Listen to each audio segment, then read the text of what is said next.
Hi, നമസ്കാരം. നിങ്ങൾക്കൊരു 7,000 രൂപ വരെയുള്ള പെൻഷൻ ഞാൻ സംഘടിപ്പിച്ചട്ടെ. നിങ്ങളൊരു പ്രവാസിയാണെങ്കിൽ ഗൾഫിലോ അല്ലെങ്കിൽ ഇന്ത്യക്ക് പുറത്തോ അതല്ലെങ്കിൽ കേരളത്തിന് പുറത്തോ വർക്ക് ചെയ്യുന്ന ഒരാളാണെങ്കിൽ 7,000 രൂപ വരെയുള്ള പെൻഷൻ നിങ്ങൾക്ക് സംഘടിപ്പിച്ചു തരട്ടെ. അത് നമുക്കൊന്ന് കൂടെ പോവാം. തമാശയല്ല, സീരിയസ് ആണ്. അതുകൊണ്ട് എത്രയും വേഗം ഈ വീഡിയോ സേവ് ചെയ്ത് വെച്ചോളൂ. ഒരുപാട് ആൾക്കാരിലേക്ക് ഷെയർ ചെയ്ത് കൊടുത്തോളൂ. ഓക്കെ, നിങ്ങൾക്ക് ഭാഗ്യമുണ്ടെങ്കിൽ 7,000 രൂപ വരെയുള്ള പെൻഷൻ നിങ്ങൾക്ക് കിട്ടും. ഓക്കെ അല്ലേ? നമുക്ക് വീണ്ടും തുടങ്ങാം. എല്ലാവർക്കും സ്വാഗതം. ഞാനിന്ന് പറയാൻ പോകുന്നത് പ്രവാസി ക്ഷേമനിധിയെക്കുറിച്ചാണ്. പ്രവാസി എന്ന് കേൾക്കുമ്പോൾ നമ്മൾ ആദ്യം മനസ്സിലാക്കുക, ഇന്ത്യക്ക് പുറത്ത് ജോലി ചെയ്യുന്ന ആൾക്കാരെന്നുള്ള രൂപത്തിലാണ്. പ്രവാസി എന്നുള്ള വാക്കിനർത്ഥം പുറംദേശത്ത് നിൽക്കുന്ന ആൾക്കാരെന്നുള്ള എന്ന് മാത്രമേ ഉള്ളൂ. ഓക്കെ, കേരളത്തിന് പുറത്ത് നിൽക്കുന്നയാളും പ്രവാസിയാണ്. ഓക്കെ അല്ലേ? കേരളത്തിന് പുറത്ത് നിൽക്കുന്ന ആളും പ്രവാസിയാണ്. അക്കാര്യം എല്ലാവരും നോട്ട് ചെയ്ത് വെച്ചോളൂ. അപ്പോൾ നമുക്ക് കാര്യത്തിലേക്ക് കടക്കാം. പ്രവാസി ക്ഷേമനിധി, ഓക്കെ, കേരള സർക്കാരിന് കീഴിലുള്ള പ്രവാസി വെൽഫെയർ ബോർഡ് നടത്തുന്ന പ്രവാസി ക്ഷേമനിധി സംവിധാനം എല്ലാവർക്കും അറിയാം. ഒരുപാട് കാലമായി തുടങ്ങിയിട്ട്. അപ്പോൾ ഒരുപാട് ആൾക്കാർ അത് പെൻഷൻ വാങ്ങുന്ന ആൾക്കാരാണ്. നമ്മൾ മുമ്പേ ഒരു ചെറിയ ഷോർട്ട് വീഡിയോ ചെയ്തിട്ടുണ്ടായിരുന്നു പ്രവാസി ക്ഷേമനിധി പുതുക്കുന്നതിനെ കുറിച്ചിട്ട്, മീൻസ് ലൈഫ് സർട്ടിഫിക്കറ്റിനെ കുറിച്ചിട്ട്. അതെങ്ങനെ ഒരാൾക്ക് പൂർണ്ണമായ മെമ്പർ ആവാം, അതിനെന്തൊക്കെ ഡോക്യുമെൻ്റ് വേണം, പ്രായപരിധി എത്രയാണ് എന്നുള്ള കാര്യങ്ങളും, പിന്നെ പെൻഷൻ എത്ര രൂപ കിട്ടും, പിന്നെ എന്തൊക്കെ ബാക്കിയുള്ള ആനുകൂല്യങ്ങൾ കിട്ടും, എല്ലാം ഇന്ന് വിശദമായിട്ട് പറയണം. കുറച്ച് ലെങ്തി ആയിരിക്കും, എന്നാലും കൂടെ കൂടുക. ലൈക്ക് ചെയ്യുക, സബ്സ്ക്രൈബ് ചെയ്യുക, കമൻറ്റ് ചെയ്യുക. ഡൗട്ടുകൾ മുഴുവനും കമൻറ്റ് ചെയ്തോളൂ. മുഴുവൻ നമുക്ക് തീർത്തുതരാം. ഓക്കെ, അപ്പോൾ പ്രവാസി ക്ഷേമനിധിയിൽ മെമ്പർഷിപ്പ് എടുക്കാൻ ആവശ്യമായ ഡോക്യുമെൻ്റ് എന്ന് പറയുന്നത് നിങ്ങളുടെ ജോലി ചെയ്യുന്ന ഡീറ്റെയിൽസ് ആണ്. ആദ്യം ഇന്ത്യക്ക് പുറത്തുള്ളവരാണെങ്കിൽ അവരുടെ പാസ്പോർട്ട്, വിസ പേജ്, പിന്നെ അവരുടെ ഇക്കാമ, റെസിഡൻസ് ID കാർഡ്, ഒരു ഫോട്ടോ, ആധാർ കാർഡ്.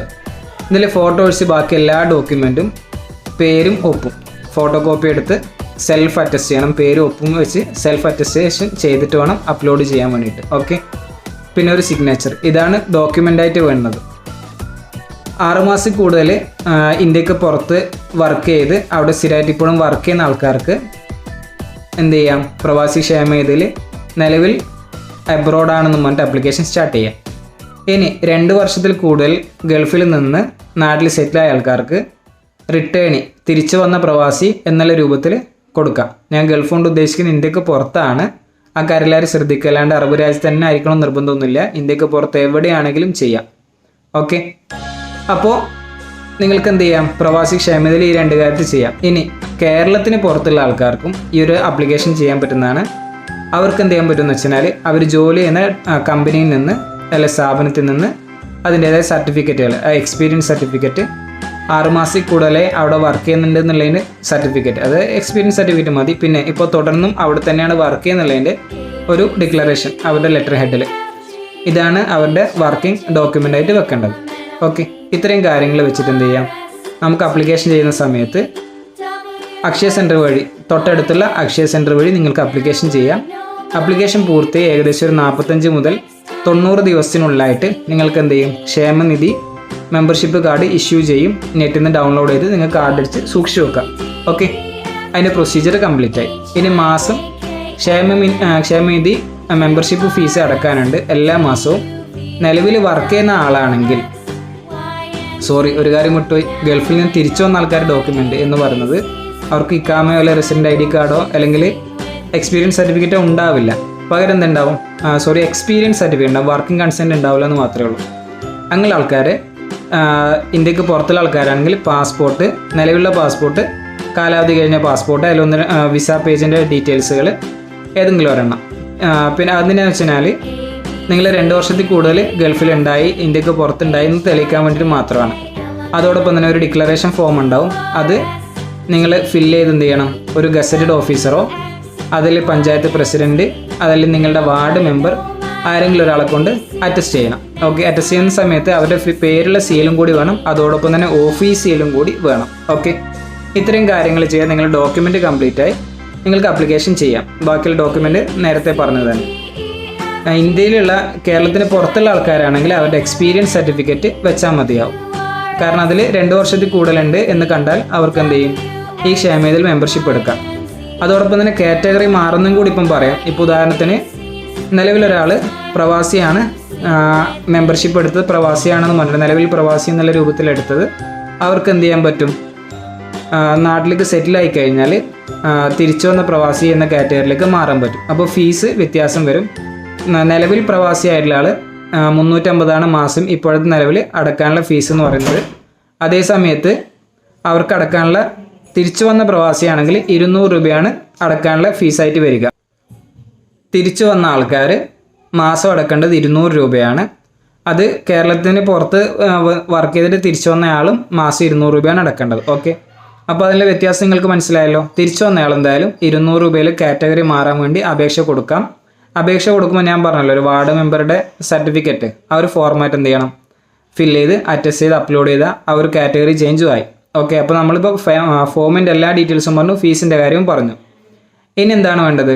ഇതിൻ്റെ ഗുണങ്ങളാണ്, അതിലേക്കാണ് കിടക്കുന്നത്. ഏറ്റവും ലാസ്റ്റാണ് പെൻഷൻ. 60 വയസ്സ് പൂർത്തിയാകുന്ന ആൾക്ക് പെൻഷൻ കിട്ടും. അതിന് മുന്നേ ഒരുപാട് കാര്യങ്ങളുണ്ട്. എത്ര വയസ്സിൽ ജോയിൻ ചെയ്യാം? 18 വയസ്സിന് ശേഷം ആണ് ഒരു മെമ്പർഷിപ്പിൽ ഒരാൾക്ക് മെമ്പർ ആവാൻ പറ്റുക. 6 മാസത്തിൽ കൂടുതൽ ഇന്ത്യക്ക് പുറത്ത് വർക്ക് ചെയ്യുന്ന ഒരാൾക്ക് ജോയിൻ ചെയ്യാൻ പറ്റും. ഓക്കെ, ഇനി അടുത്തൊരു കാര്യം എന്ന് വെച്ചാൽ എത്ര വയസ്സ് വരെ ജോയിൻ ചെയ്യാം? 60 വയസ്സ് പൂർത്തിയാകുന്നതിൻ്റെ തലേ ദിവസം വരെ നിങ്ങൾക്ക് മെമ്പർഷിപ്പ് എടുക്കാം. യെസ്, അതെ, 60 വയസ്സ് നാളെ ആണെങ്കിൽ ഇന്ന് ആപ്ലിക്കേഷൻ കൊടുക്കാം, അപ്രൂവ് ആവും. അതിനുശേഷം ഏറ്റവും ചുരുങ്ങിയ കാലാവധി എന്ന് പറയുമ്പോൾ എല്ലാവർക്കും ഡൗട്ട് വരും. ഒരു 19-20 വയസ്സിൽ ഒരാൾ ജോയിൻ ചെയ്താലും ചുരുങ്ങിയ കാലാവധിയിലെ പൈസ അടച്ചാൽ പോരെ എന്നൊരു ചോദ്യം വരും. ഇല്ല, ചുരുങ്ങിയ കാലാവധി 5 വർഷം എന്നുള്ളത് 55 വയസ്സിന് ശേഷം ജോയിൻ ചെയ്യുന്ന ആൾക്കാർക്കാണ്. ഇപ്പോൾ ഒരാൾക്ക് 56 വയസ്സായി, അപ്പോൾ 5 വർഷം മാക്സിമം 61 വയസ്സ് വരെ അവർ അടക്കണം.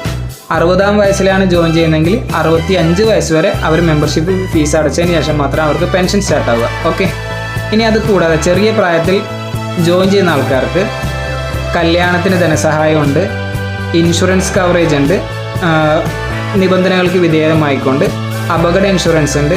പിന്നെ അതോടൊപ്പം തന്നെ മരണാനന്തര ധനസഹായമുണ്ട്, നോമിനിക്ക് കിട്ടും. പിന്നെ പെൺകുട്ടികളുടെ കല്യാണത്തിൻ്റെ ധനസഹായമുണ്ട്. അത് കൂടാതെ +2-ന് ശേഷം അഥവാ ഡിഗ്രി മുതൽ മേൽപോട്ടേക്ക് പഠിക്കുന്ന കുട്ടികൾക്ക് സ്കോളർഷിപ്പും ഉണ്ട്. ആ ഒരു ബോണസാണ്. ഇപ്പോൾ നിങ്ങളുടെ കുട്ടികൾ ഡിഗ്രിയോ PGയോ പഠിക്കുന്ന കുട്ടികളുടെ അവർക്ക് സ്കോളർഷിപ്പ് ഇതിൽ ലഭ്യമാണ്. ഓക്കെ, ഇത് മുഴുവനും സ്റ്റാർട്ടാവുന്നത് മെമ്പർഷിപ്പ് എടുത്ത് 3-ാമത്തെ വർഷം മുതലാണ്. ഓക്കെ, മെമ്പർഷിപ്പ് എടുത്ത് സംഭവിക്കാതിരിക്കട്ടെ, എന്തെങ്കിലും സംഭവിച്ചാൽ അപകട ഇൻഷുറൻസ് കിട്ടുമെന്ന് വെച്ചാൽ ഇല്ല, 3 വർഷത്തിന് ശേഷമാണ് ഈ ആനുകൂല്യങ്ങൾ മുഴുവനും സ്റ്റാർട്ട് ചെയ്യുന്നത്. അപ്പോൾ എന്ത് ചെയ്യുക? ആ ഒരു കാര്യം നിങ്ങൾ നോട്ട് ചെയ്ത് വെക്കുക. നിങ്ങളങ്ങനെ മെമ്പർഷിപ്പ് എടുത്ത് 3 വർഷത്തിന് ശേഷം എന്തെങ്കിലും ഒരു ആവശ്യം വന്നാൽ ആപ്ലിക്കേഷൻ കൊടുത്താൽ അത് എത്രയും പെട്ടെന്ന് തന്നെ പാസ്സായി കിട്ടും. ഇതിൻ്റെ താഴെ വരാൻ പോകുന്ന കുറച്ച് കമൻറ്റുകൾ ഞാൻ പറയാം. നമ്മൾ മെമ്പറാണ്, ഇതൊരു പൈസ കുറേ ആയി കിട്ടിയിട്ടില്ല, എപ്പോൾ കിട്ടും? അന്വേഷിച്ച സമയത്ത് അറിയാൻ പറ്റിയത് അവരുടെ ഫണ്ടുകൾ ഗഡുക്കളായിക്കൊണ്ട് എത്രയും വേഗം തന്നെ കിട്ടുമെന്നാണ് അറിയാൻ പറ്റിയത്. ഓക്കെ, കസ്റ്റമർ കെയറിൽ വിളിച്ച സമയത്ത് അറിയാൻ പറ്റിയത് അങ്ങനെയാണ്, എത്രയും വേഗം കിട്ടും തന്നെയാണ്. അപ്പോൾ നിങ്ങൾ എത്രയും വേഗം, ചെയ്യാത്ത ആൾക്കാർ എത്രയും വേഗം ജോയിൻ ചെയ്യുക. ഇത്രയും ഗുണങ്ങളുണ്ട്. ഇതോടൊപ്പം തന്നെ നിങ്ങൾ മറ്റൊരു കാര്യം കൂടി ചെയ്യണം. Norka ID card. നിലവിൽ വർക്ക് ചെയ്യുന്ന ആൾക്കാർക്ക് മാത്രമാണ് നോർക്ക ID കാർഡ്. ഇന്ത്യക്ക് പുറത്ത് വർക്ക് ചെയ്യുന്ന ആൾക്കാർക്ക് മാത്രമാണ് നോർക്ക ID കാർഡ്. അത് കേരളത്തിന് പുറത്ത് വർക്ക് ചെയ്യുന്ന ആൾക്കില്ല. അത് മീൻസ് ഇന്ത്യയിൽ വർക്ക് ചെയ്യുന്ന ആൾക്കില്ല, ഇന്ത്യക്ക് പുറത്ത് വർക്ക് ചെയ്യുന്ന ആൾക്കാർക്കാണ് നോർക്ക ID കാർഡ്. ഈ മേലെ പറഞ്ഞ ഡോക്യുമെൻറ്റുകൾ തന്നെയാണ് വേണ്ടത്. അത് 3 വർഷത്തേക്കുള്ളൊരു ID കാർഡാണ്. അത് പ്രവാസിയാണെന്ന് തെളിയിക്കാനൊരു കാർഡാണ്. അതോടൊപ്പം തന്നെ അതിലും അപകട ഇൻഷുറൻസ് ഉണ്ട്. അതോടൊപ്പം തന്നെ അതിൽ വേറെ ആപ്ലിക്കേഷൻ കൂടിയുണ്ട്. അപകട ഇൻഷുറൻസ് കൂടാതെ ബാക്കി ഇൻഷുറൻസും കൂടി പരിഗണിക്കുന്നതിന് വേണ്ടി, ക്രിട്ടിക്കൽ ഇൽനെസ് ഇൻഷുറൻസ് പരിഗണിക്കുന്നതിന് വേണ്ടി അതിൻ്റെ കൂടെ തന്നെ ആപ്ലിക്കേഷൻ ചെയ്ത് എന്ത് ചെയ്യാൻ പറ്റും? നിങ്ങൾക്ക് ആ ഒരു ഇൻഷുറൻസും കവറേജ് എടുക്കാൻ പറ്റും. അപ്പോൾ ഞാൻ ഈ പറഞ്ഞ കാര്യങ്ങൾ മുഴുവനായി വ്യക്തമായി എന്ന് വിശ്വസിക്കുന്നു. നിങ്ങൾ എന്ത് ചെയ്യുക? ഈ കാര്യങ്ങൾ എല്ലാവരിലേക്കും ഷെയർ ചെയ്യുക. സംശയം ഉണ്ടെങ്കിൽ ഒന്നും കൂടി കാണുക, മനസ്സിലാക്കുക, എത്രയും വേഗം ആപ്ലിക്കേഷൻ ചെയ്യുക. ഞാൻ കമൻറ്റിൽ ഒരു ലിങ്ക് ചേർക്കുന്നുണ്ട് ഡിസ്ക്രിപ്ഷനിൽ. നിങ്ങൾക്കതിൽ രജിസ്റ്റർ ചെയ്തിട്ട് എന്ത് ചെയ്യാം? നിങ്ങൾ ഡൗട്ടുകൾ ക്ലിയർ ചെയ്യുന്നതോടൊപ്പം തന്നെ ആപ്ലിക്കേഷൻ ചെയ്യാനുള്ള സഹായം ഞങ്ങൾ ചെയ്യുന്നതായിരിക്കും. ഓക്കെ, അപ്പോൾ നമുക്ക് എന്ത് ചെയ്യാം? വീണ്ടും കാണാം.